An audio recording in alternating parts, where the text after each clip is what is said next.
I'm going to talk today about economics imperialism. Quality of education is judged in terms of the accumulation of human capital. Regulation is judged in terms of helping corporations bring their products to market. The advance of knowledge is conflated with an increase in the number of patents. The citizen is reconceptualized as a consumer of state services. We're living in an age of market talk. The economics seems to have supplanted the political, the social, the cultural, and the ethical. No area of human behavior lay outside the realm of markets anymore. Marriage, criminality, religion, art, science, you name it. In our more reflective moments, we might wonder how this happened. Our most popular explanations have tended to appeal to some overarching historical process. They may invoke modernity, or perhaps late-stage capitalism. Today, however, I'd like to explore the role of more deliberate activity. I argue that there have been assiduous efforts and copious resources devoted to advancing this market talk. A specific set of professional economists have played an important role. They have a number of powerful friends lend them a helping hand, but they have done it. What they have done is economics imperialism. Economics imperialism, with an S, concerns economists' use of economic language to address topics that traditionally have been the province of non-economists. Please note that it differs from economic imperialism, that is without the S, which refers to the acquisition by a nation of economic power over another. That is a topic for international relations, and I will not be discussing that tonight. Economics imperialism may involve using economic models to explain the formation of families or political coalitions. It can be used to explain why it is that the law assigns liability in the way that it does, and much else besides. In the cases that I've just mentioned, the effect is to enlarge the scope of economic analysis. It may aim at explanatory unification across the social sciences. Needless to say, the more things get conceived as markets, the greater the role accorded to those professional experts on the operation of them, the economists. But from the present perspective, there is nothing obviously objectionable about this. But economics imperialism may have some effects that are more objectionable. It may undermine the prestige or the standing of other disciplines. And this would be all the more objectionable if economics imperialism intended to do so. Then it's interesting to observe that many economists have embraced the term. Consider the words of George Stigler, which I've put up here. So economics is an imperial science. It has been aggressive in addressing central problems in other disciplines and without any invitations. As we will see, was no mere observer of these trends. Other economists have repeatedly called for expeditionary forces, invasion, even hegemony. These terms seem designed to raise blood pressure. Imperialism is a bad thing, right? Why would anyone want to be known as an imperialist? The most bellicose among them were not primarily seeking explanatory unification. They had something else in mind. They held a common commitment to a collective political and intellectual project to forge a reconstituted liberalism, that is, a neoliberalism. This led them to seek to undermine the political standing of other disciplines, which they believed held views inimical to the ideal market society. In short, they resorted to the language of war because they believed themselves to be in one. Neoliberalism as a political and intellectual project? Yes, that's right. There exists much confusion surrounding the term neoliberalism. And so at the outset, we should clarify its meaning. Sometimes neoliberalism is equated with laissez-faire liberalism, sometimes with libertarianism, and at other times with neoclassical economics. Sometimes it's viewed as a new stage in capitalism. And some view neoliberalism as so incoherent as to operate only as an insult to the right. None of these positions is correct. Neoliberalism was born of a specific time, of specific circumstances, and of the activities of specific persons. The times were the 1940s. The circumstances were the perceived failures of laissez-faire liberalism in the face of an ascendant collectivism. And the persons were members of the Mont Pelerin Society, or MPS. Organized in 1947 by the Austrian economist Friedrich Hayek, the MPS was a transnational project that sought to reinvent a liberalism that had some prospect of challenging collectivism. By collectivism, they meant socialism, but they also meant social welfare liberalism. The MPS was a closed society. It offered members a chance to debate behind closed doors, and it offered one another mutual support. Participants in this project rejected classical liberalism. I want to emphasize this. They rejected laissez-faire liberalism. They rejected it because they believed it failed to mount an effective challenge to collectivism. They were wounded by the Great Depression and its aftermath, the rise of the robust welfare state. When confronted with this challenge, not necessarily the Depression itself, but the clamor of the public for relief from the Depression, classical liberalism failed to meet it. These neoliberals concluded that markets required political organization to come about and the protection of the state to be maintained. Hence, they called not for laissez-faire, but for an activist state. Unlike classical liberals, they denied the strict separation of economics and politics. They sought to take over the state for the purposes of bringing into existence their version of an ideal market society and protecting it from the public. Moreover, neoliberals revised what markets supposedly accomplished. They praised markets not because they gave people what they wanted, not for their allocative properties, but instead for their supposed epistemic virtues. They reconceived markets as information processors.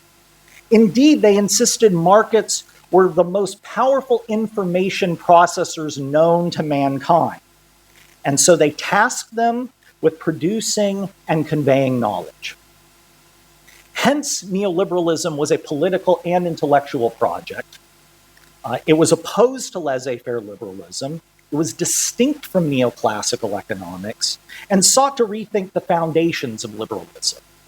It's important to grasp these features because the economists celebrating economics imperialism were members of the MPS or their comrades in arms. The point of economics imperialism, then, was to advance neoliberal goals by means of economic language. The epicenter of such activities was the Chicago School of Economics. Perhaps you've heard of the Chicago School. Likely you've heard of its most famous luminary, Milton Friedman. Many associate his work and theirs with laissez-faire liberalism. They would be wrong. Once upon a time, there was a group of economists at the University of Chicago that would have fit this description. But it's been a long time, a very long time. In the interwar period, such luminaries as Jacob Viner, Frank Knight, and Henry Simons did espouse classical liberalism. But it would be a stretch to call so diverse a group of figures as Knight, Viner, and Simons a unified school of thought. And indeed, no one did. As recalled by George Stigler, there was no Chicago School prior to the first meeting of the Mont Pelerin Society. Following that meeting, MPS members Stigler, Milton Friedman, and Aaron Director, along with others, worked to construct one. In this work, they would depart from the previous generation of Chicago scholars and from the classical liberalism that they espoused. One of the reasons there's been so much confusion about the orientation of the Chicago School is that critical commentators have focused mostly on its members' published work. But it's necessary to look beyond the published work in order to understand economics imperialism. They were much more candid in some instances behind closed doors. The remainder of my discussion will make use of a larger archive of evidence, including private correspondences and unpublished manuscripts. Nowhere is this focus on published work more evident than in the wildly disproportionate focus placed upon Milton Friedman. But Friedman played a relatively minor role during the genesis of the Chicago School, and by no means does he represent the whole of Chicago. And when it comes to the school's imperialistic efforts, Director and Stigler were far more important. Here I will focus on them.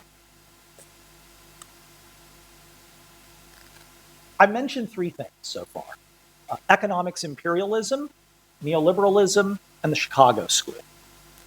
These three things are directly related to one another. And to explain how and why, let me provide a bit of history. Here I will be drawing on work with Rob Van Horn. It's important to recognize that the Chicago School and the MPS were conjoined from birth. In The Road to Serfdom, Hayek positioned himself as an opponent of laissez-faire liberalism. He instead championed the creation of an institutional framework, what Hayek would later call a competitive order. He wanted effective competition to flourish within this competitive order. This required a well-crafted legal framework. Hayek suggested that the task for the future would be to succeed where 19th century liberals failed. 20th century liberals would need to thoroughly investigate and understand the competitive order. Hayek sought to outsource this project. By May 1946, Hayek successfully arranged for the free market study to be housed at, note well, the Chicago Law School. He also arranged for the MPS economist Aaron Director to head this project. Once the study got underway in the fall of 1946, its members convened regularly in order to debate how to reconstitute liberalism and create a competitive order. Over the course of the study, Director and its other members departed from classical liberalism. For example, where classical liberals expressed concern about concentrations of business power, the free market study relinquished such concerns. Director claimed that large corporations no longer should be considered a threat to competition. Instead, they should be considered another feature of the competitive market. Hence, the free market study served as an incubator for a new form of liberalism, Chicago neoliberalism. It departed from classical liberalism in many ways, notably in its attitude toward monopoly. On the heels of the free market study, Director organized and led the Antitrust Project.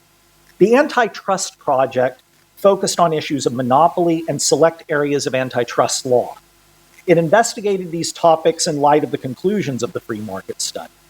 Imperialism would now be a characteristic activity of the Chicago School of Economics.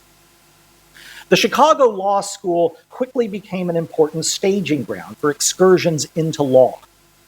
It attacked the conventional wisdom of the legal profession in a number of ways. To take but a couple of examples, Robert Bork claimed that vertical mergers do not enhance monopoly power. He therefore suggested that they should be legal. Ward Bowman examined other practices, such as tying arrangements, that had conventionally been viewed as engendering monopolistic exploitation. He argued that the conventional legal wisdom grossly exaggerated such effects. And the Antitrust Project extensively trained non-economists, as well as economists, in economic thinking. Later, in 1958, Chicago launched a second major imperialistic offensive. MPS member Alan Wallace, with the support of another MPS member, Leonard Reed, arranged with the University of Chicago for George Stigler to assume an unusually powerful position, the Walgreen Chair, which came with control of a substantial research budget, really very large for the time.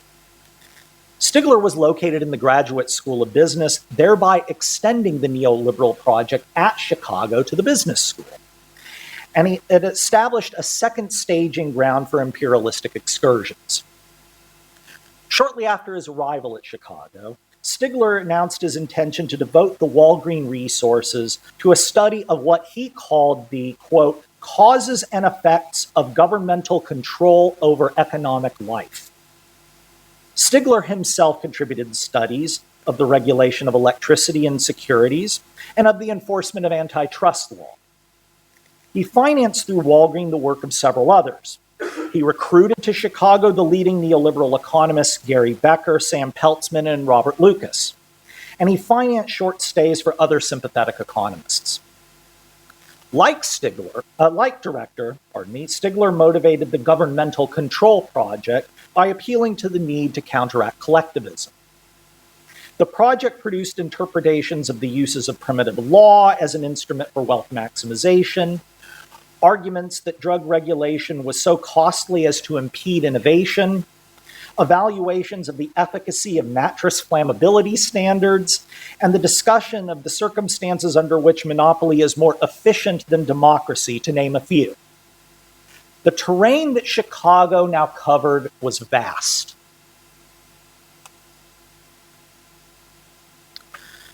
The topic of democracy was of utmost concern to economics imperialists.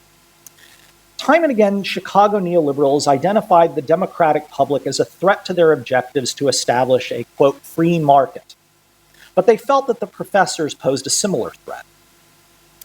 According to Director, intellectuals, particularly legal scholars, were too optimistic about the prospects for democratic deliberation. Director argued that people should have less confidence in democratic discussion and more in economic exchange. He suggested instead that the majority rule of democracy was a necessary evil that needed to be minimized. He expressed deep skepticism of economic policies based on consensus, where the voices of all perspectives have been taken into account.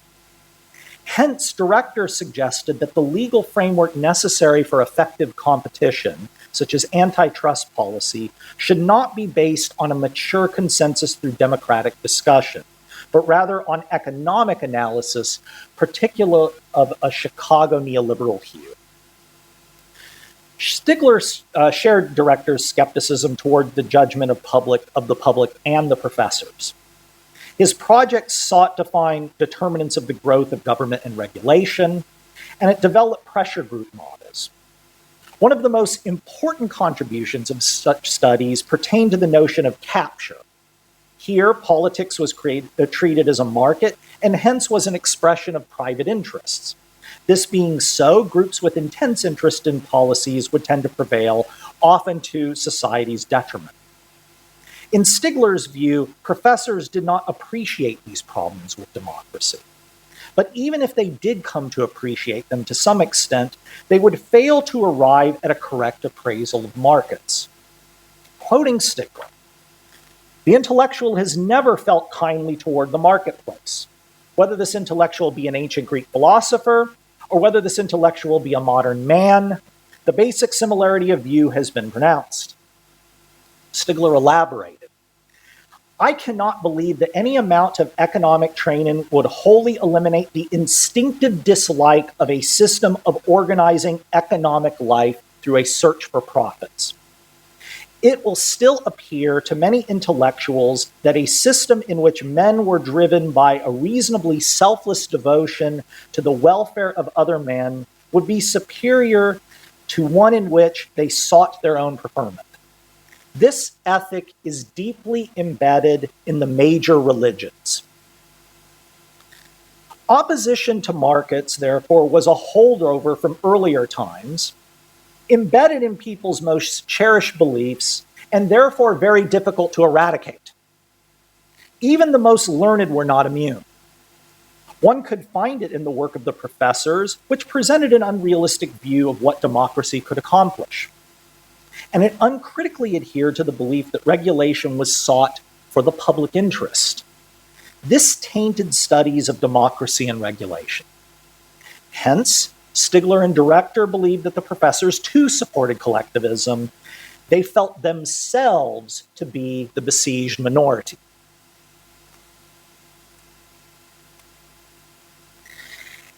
In an MPS address, Stigler spelt out the consequences of this view. Affairs of science and intellectual life generally are not to be conducted on democratic procedures. One cannot establish a mathematical theorem by a vote, even a vote of mathematicians. Therefore, an elite must emerge and instill higher standards than the public or the profession instinctively desire. He continued, the best economics in the United States is not the one the public would elect. A science must impose the standards of an elite upon a profession. Economics imperialists did not intend to privilege economics as such. They were trained as economists, but they were committed to the neoliberal project. And from the latter perspective, economists could be just as troublesome as political scientists or legal scholars. Instead, the imperialists wished to privilege only a specific form of economic analysis, one informed by Chicago neoliberal ideas. The goal was to undermine the ideal of the state governed by democratic consensus.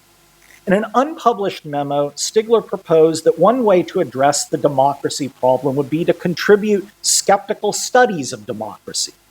Such work would, in his words, quote, shatter the fond hopes of the scholarly professions.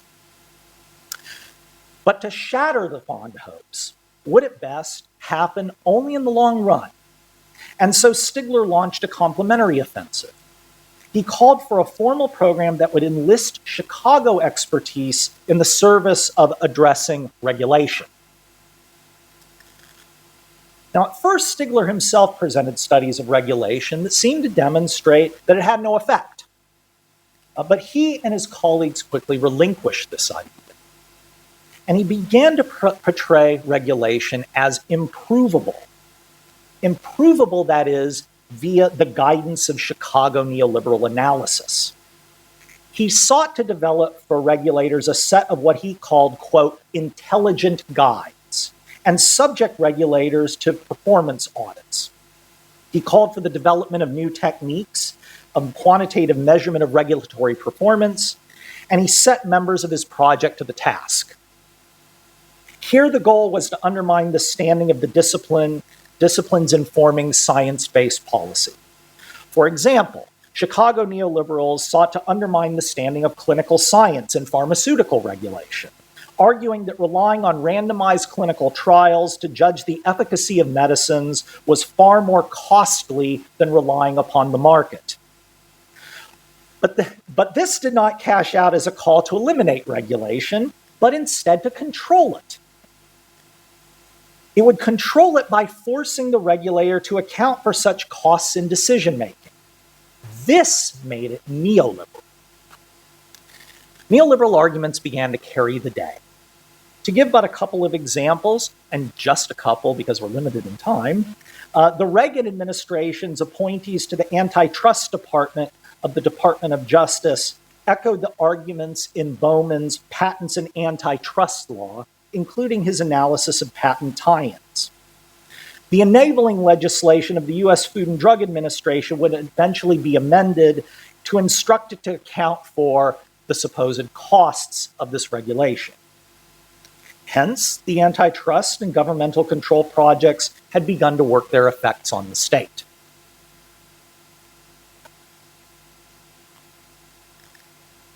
So economics imperialists undermined the standing of other disciplines, ultimately redirecting state policy. But how did they accomplish so momentous feat? Chicago imperialists belonged to a larger epistemic community that not only spanned national and disciplinary boundaries, but also included non-academics, often located at think tanks. Think tanks operate between politics, academia, and the media. Their location within this interstitial position gave them the capacity for effective public interventions. For example, Chicago neoliberals staffed think tanks such as the American Enterprise Institute, and they also founded think tanks such as the Stigler Center for the Study of the Economy and the State and the Becker-Friedman Institute. When compared with its rivals, the features of Chicago's epistemic community offered its scholars more opportunity to leverage ideas for world-changing action. These networked think tanks became formidable intellectual actors in their own right. They were interdisciplinary, poised for the targeted political strike, vigilant, and remarkably successful in attracting financial support from their funders, styled most of the time as philanthropies. So here we're talking about organizations like the Volcker Foundation, the Bradley Foundation, and the Olin Foundation.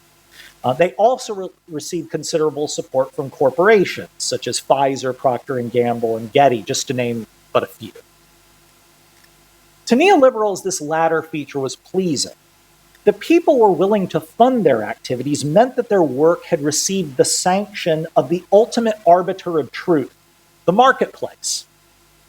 To the novice, submitting ideas to competition within a marketplace of ideas seemed to convey a sense of judicious pragmatism, an even intellectual playing field, a respect for diverse voices, a defense of unpopular speech, even the foundation for a mature democratic order.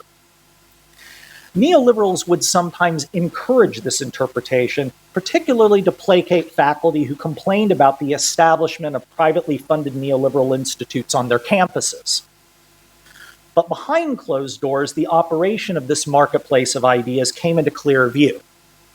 Recall the words of Stigler delivered to a meeting of the MPS. Quote, "An elite must emerge and instill higher standards than the public or the profession instinctively desire." Neoliberals' understanding of the marketplace of ideas provided them a justification for excluding certain perspectives. Economics imperialism then consisted of a program of advancing on other disciplines in the name of the marketplace of ideas. It was realized in the private funding of think tanks and the expertise to be deployed in such settings as court cases, regulatory procedures, and legislative hearings. I'd like to conclude by considering another way this program is cashed out in the work of Stephen Levitt. You may know him as the entertaining author of Freakonomics and Super Freakonomics. He was also a dedicated and vocal devotee of the Chicago School of Economics. He has correctly pronounced Chicago's ideological shibboleths and has often extolled the work of the economics imperialist and MPS member Gary Becker. Those at Chicago recognized Levitt as a comrade and named him director of the Becker Center for Chicago Price Theory. Levitt has motivated his own work by insisting that, in his own words, experts often serve their own agendas. He included the professors. Levitt presented himself as a different kind of expert, one who sees, quote, the hidden side of everything and reveals it. He would be the new model economics imperialist. One important element of Levitt's worldview is the belief that difficult problems are susceptible to, in his words, cheap and simple fixes. For example, an algorithm to catch cheating teachers in high-stakes testing environments, or notoriously a geoengineering solution for global warming. The role of the expert is to develop these fixes and offer them at bargain rates. In the meantime, before they are developed, the task is to reassure the public that entrepreneurial experts are on the job. Hence, it would be unnecessary for humanity to make hard and painful choices, or so goes the argument. Not just anyone could be trusted to develop these fixes. So, Levitt took it upon himself to form a consulting firm devoted to developing and delivering them. Many of its partners and affiliates hailed from Chicago Law and the Chicago Graduate School of Business. Others were featured in Freakonomics and Super Freakonomics, including Nathan Myhrvold, the advocate for geoengineering global cooling technology. From his standpoint, the expert need not enlighten the public by clarifying important issues. The public need only understand one thing. It should trust this specific group of experts because the marketplace of ideas has deemed them trustworthy. Because people are willing to pay for his expertise, including his best-selling books, the market has ratified Levitt's project. Levitt's firm, TGG, which stands for the greatest good, would represent the commercial arm of economics imperialism. Do we find this argument convincing? The extent to which we do, the extent to which we believe the market can ratify truth, may offer the most accurate gauge of the imperialist's success. Thank you.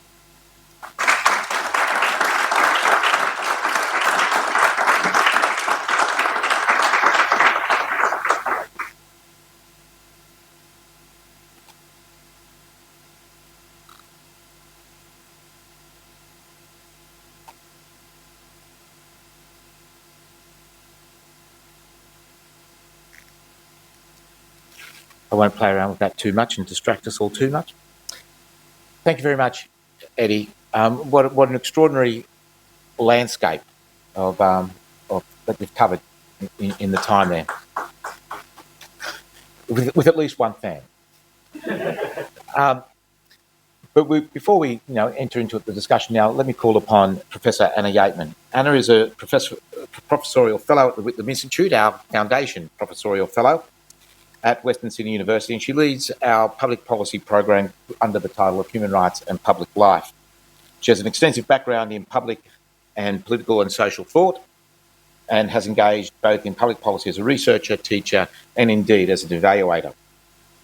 Anna came to the Institute having held several senior positions in academic institutions in Canada and New Zealand, and as well as being, just prior to joining us, the Foundation Director at the Centre for Citizenship and Public Policy. I don't think it's possible for me to overstate the importance of Anna's work to our thinking and informing the public policy work at the Whitlam Institute. It's my great pleasure to invite Anna to speak.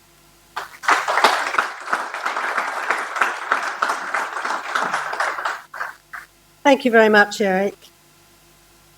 What happens when market thinking takes over common sense? What happens when market thinking displaces and indeed trashes practical reason? Let's review 4 coordinates of market thinking. First, human action is reduced to privately interested action. Secondly, human actors, whether they be individuals or firms, compete with each other in order to maximise their private advantage. Thirdly, knowledge as an aspect of action is also directed by private interest. So there's no such thing as objective knowledge. All knowledge is subjective. And fourthly, value itself is subjective value. It's what actors are willing to pay for in a competitive market setting. This means that neoliberal ideology refuses the possibility of disinterested, publicly oriented, and collective action. For this reason, it refuses the possibility of the state considered as the expression of a self-determining political community. Instead, it views the state as simply the means of instituting market society. Neoliberal ideology also refuses the possibility of the modern professions as ethical vocations in service to practical reason. Now, since I'm using this term practical reason, let me say something of it. It's an idea that's associated with the ethos of modern enlightenment. It's strongly associated with democracy, where democracy is more than just the expression of subjective opinion.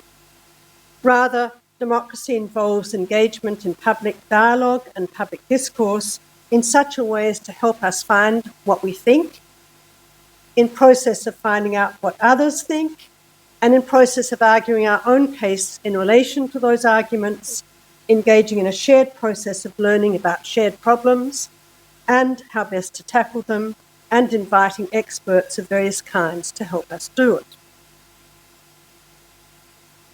Let me talk of Hegel, one of the great Enlightenment philosophers, who thought of practical reason in relation to self-imposed normative restraint or constraint. Now, it's important first to say something about where Hegel started from. He proposed that it's in the nature of being human to be a plurality of human beings who are interdependent. Human beings do not live as monadic individuals, but as people who are deeply and continuously interdependent in different ways. So it follows from that cooperation is the primary mode of being human, and therefore competition should be thought of in terms of how it serves cooperation. Let me unpack the idea of practical reason in relation to self-imposed normative restraint. Hegel argued that a shared life together is an ethical life if we learn to act in terms of giving reasons for our action. He argued that the idea of giving reasons for action makes sense only in relation to others whose response tells us whether they find our reasons intelligible, meaningful, or acceptable. It's this response of others that helps us reflect on our action, and it helps us learn to become aware of how our action affects others. In this way, the process of giving reasons involves a relationship of mutual recognition. Not only this, the reasons that we and our fellows find to be intelligible, meaningful, acceptable, and practical are reasons that make sense in terms of norms that we share, and crucially are reasons that help us cooperatively and creatively respond to the historical challenges that face us. So here you can see that this Enlightenment idea of practical reason brings together both subjective and objective dimensions of reasons giving. It's a process in which people are invited to become actors who can think for themselves, and in this way to become responsible individuals whose capacity to think enters into the collective process of practical reasoning. It's a process also in which expertise and experience of the objective dimensions of our world is organised as knowledge that's called upon in the collective process of practical reasoning. When we constitute ourselves as a community of reasons givers, we constitute ourselves as a self-determining community. We become a political society that makes decisions that are anchored in practical reason. It's on the basis of this idea of collective self-determination that Hegel argues for the institutional order of the state. For Hegel, the state is the embodiment of ethical life, of the ethical life that comes into being and is sustained when a society constitutes itself in this way. The state is the expression of a self-determining and sovereign political society. Three important things follow from this idea of the state as an independent form of societal self-regulation by means of practical reason. First, and I think this will be obvious, the state has to provide the institutions that enable people to learn how to engage in practical reason. Institutions of education, institutions of public inquiry, and institutions of public communication. Secondly, the state has to ensure that the professions that specialise in different aspects of practical reason are given a secure place within society, in return for which these professions are to serve society. Thirdly, the administrative aspect of government has to be anchored in a sound, reasons-giving process, as this integrates appropriate expert-generated data and analysis, public service, policy expertise and judgment, and input from relevant stakeholders and members of the public. The elected government of the day is expected to form policy in relation to a public policy process of analysis and evaluation that is oriented in terms of practical reason. This is something for which Gough Whitlam himself strongly stood. Well, let's briefly consider how neoliberal ideology impacts on practical reason, on that Enlightenment ethos of reasons giving and of being a political community in which we give reasons to each other. Briefly, the impact of neoliberalism on education, and you'll recognise these developments. Neoliberalism views education as a means of forwarding private individual interest. It strips education of its role in teaching people how to think. It reduces knowledge to information. Individuals are invited to competitively acquire information in ways that advantage them. They're invited to view their education as a private capital investment designed to bring them market returns. Teachers are positioned simply as information conveyors, not as models of how to think. And if it's cheaper to shed the human conveyor in favour of a digital one, well, go for it. Neoliberalism abandons a state-sponsored education system that's responsible for educating and training the professions and the trades. It privatises and marketises the established public system. Access to the system is via the price mechanism on the assumption that people buy what they value. So fees are deregulated in a competitive market setting. And of course, in that setting, the private education providers compete with each other. Neoliberalism also denationalises the system. It becomes open to competition from all market entrants, including multinational corporations. And that's how free trade agreements are designed. What was a system of publicly funded national research capacity is also abandoned. Now research is valued only for its impact, code for its commercial or market value. And that is why the CSIRO has been largely defunded. The reduction of knowledge to a means to advance private interests turns those who are knowledge specialists, the professions, into mere technicians. The professions lose their autonomy, and professionals are repositioned as technicians under the direction of business managers in profit-oriented firms. It's neoliberalism that has justified the extension of competition policy. Look at the last review of Australian competition policy to cover all the areas of public service provision that were once heartlands of the public service professions: health, education, and welfare.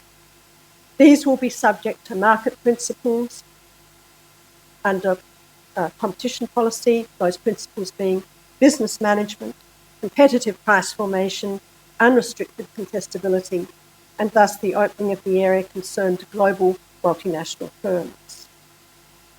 Again, very briefly, the impact of neoliberalism on the work of the state, on the activity of government. Prior to the development of neoliberalism's extraordinary influence, and thus its impact on how we conceive the activity of government, public servants were expected to serve the vocation of public office, to provide dispassionate, evidence-based, and well-judged policy advice to the elected government. Experience mattered, and it made sense for individuals to grow their expertise in particular policy areas. The professional independence of the public service was secured through tenure and professional salaries adequate to attract good people interested in public service. The ethos of public service professionalism was nourished by a central public service board. Market thinking has trashed Australian public service professionalism and professional independence. Just to briefly sketch out how this has happened, firstly, new public management, so-called, introduced the idea that public administration does not have its own ethos and skill base, but it should be like business management. Secondly, public service workers increasingly contracted out to for-profit firms, especially, but not only, the four largest international accountancy firms. Thirdly, the government of the day has shifted from a long-term policy focus to a short-term focus of marketing its services to the electorate. It no longer, for the most part, wants independent professional advice from the public service because that would constrain its short-term marketing relationship with the electorate. And so it's politicised the layer that connects it to the public service. Here, partisan policy advisors tell public servants what the government requires of them, and their performance is rated in terms of their responsiveness to such policy direction. Well, to conclude, it really seems to me that we now know pretty much the worst of market thinking. We know what it is and we know what it does. It's not just destroying the planet, it's destroying our capacity to think. It is destroying our institutions of learning, and it is destroying our capacity to build a world fit for humans and other life forms. In terms of how Eddie and the group of people he's worked with have shown us in detail historical analysis, we can no longer be so naive as to think that the take-up of market thinking happened just because it's more relevant, more contemporary, or more efficient than practical reason. Market thinking is a pernicious ideology. It is a form of what Hannah Arendt, the great political philosopher of the 20th century, called totalitarian thinking, the characteristic of which is to destroy the capacity to think and to substitute, as she put it, a stringent logicality, in this case the logicality of market thinking, for a worldly common sense. Surely now is the time to stand up and say of market thinking, the emperor has no clones. Surely it is time to come together, to think together, to reimagine our political community, to organise against the nihilism of market thinking, and to rebuild a public world in which we can work together to practically address the challenges of our times.